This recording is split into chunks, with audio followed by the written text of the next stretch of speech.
Oke, assalamualaikum warahmatullahi wabarakatuh. Selamat datang di channel ini. Hari ini kita mau bahas tentang energi terbarukan. Jadi judul besar kita sebenarnya adalah energi terbarukan. Nah, di energi terbarukan ini kita bakal bahas beberapa tujuan pembelajaran. Yang salah satunya tujuan pembelajaran yang pertama, yaitu mengklasifikasikan energi-energi dasar. Nah, yang pertama kita mau bahas tentang debit.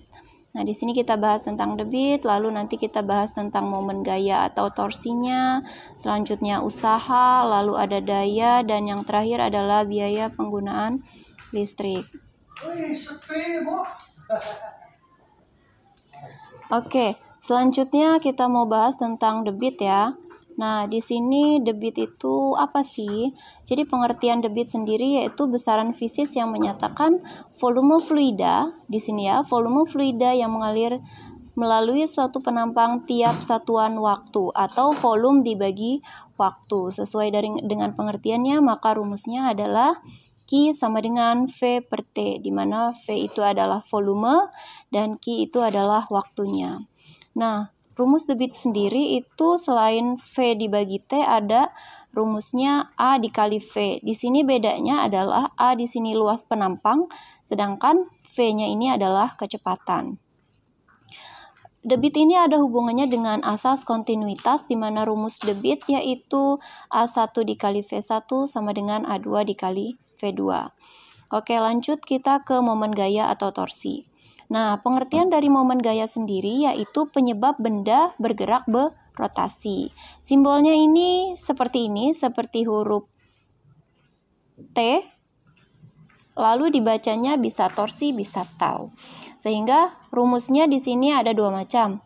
Torsi sama dengan R cross F, di mana R-nya adalah jarak atau jari-jari dan F-nya adalah gaya.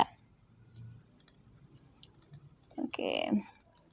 F sama dengan gaya. Nah, atau rumus torsi sendiri yaitu F dikali R sin theta.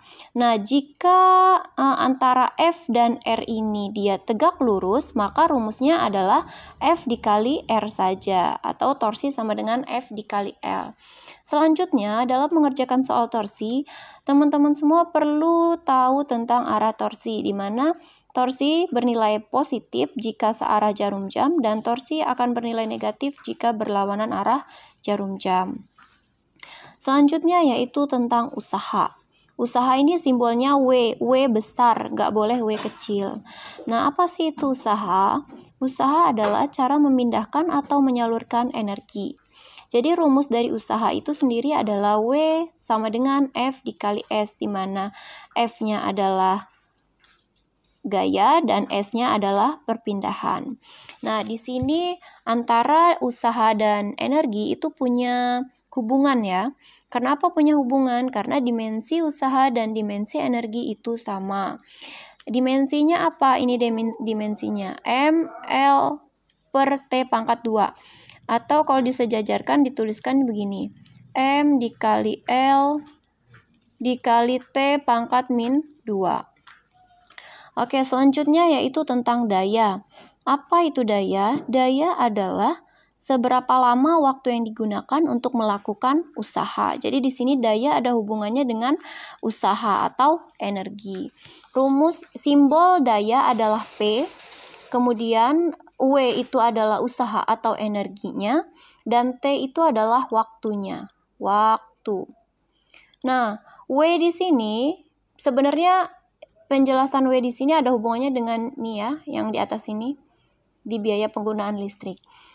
Macam-macam rumus W itu salah satunya yaitu V dikali I dikali T, atau I kuadrat R dikali T. Nanti penjelasan atau keterangannya kita bahas di biaya penggunaan listrik. Nah, rumus daya ada 4 macam. Boleh W per T, atau daya itu rumusnya V dikali I, atau pula V kuadrat per R, atau I kuadrat dikali R. Nah, keterangannya di sini kita bahas di biaya penggunaan listrik. Di sini W itu V dikali I dikali T. Kalau V udah tahu ya, kalau V adalah energi. Kalau V itu apa? V adalah tegangan atau voltase. Satuannya adalah volt. Kemudian I itu adalah arus. Satuannya adalah ampere. T itu adalah waktu. Satuannya adalah sekon. R itu adalah hambatan.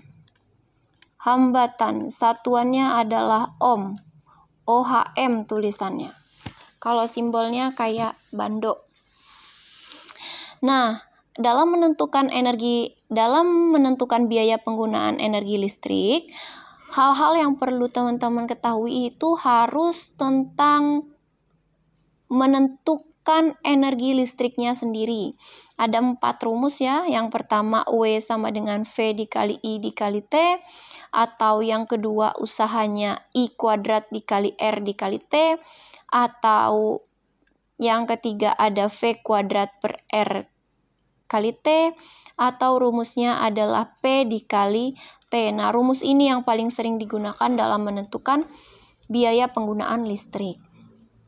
Cara menghitung biaya pemakaiannya, nanti kalau teman-teman udah dapet energinya dari rumus di atas ini, tinggal dikali aja tarif per satuan. Nah, jangan lupa pula biasanya energi yang dihitung di sini adalah energi tiap hari. Kalau dia mau bayar listrik biasanya dalam 3 bulan, berarti nanti biasanya W-nya dikali 30 baru dikali tarif lagi gitu. Nah, gitu aja sih teman-teman tentang tujuan pembelajaran yang pertama ini. Semoga bermanfaat dan dapat membantu kalian dalam memahami energi terbarukan, khususnya mengenai kincir air yang ada kaitannya dengan materi debit, momen gaya, usaha, daya, dan biaya penggunaan listrik. Oke, thank you. Saya akhiri. Wassalamualaikum warahmatullahi wabarakatuh.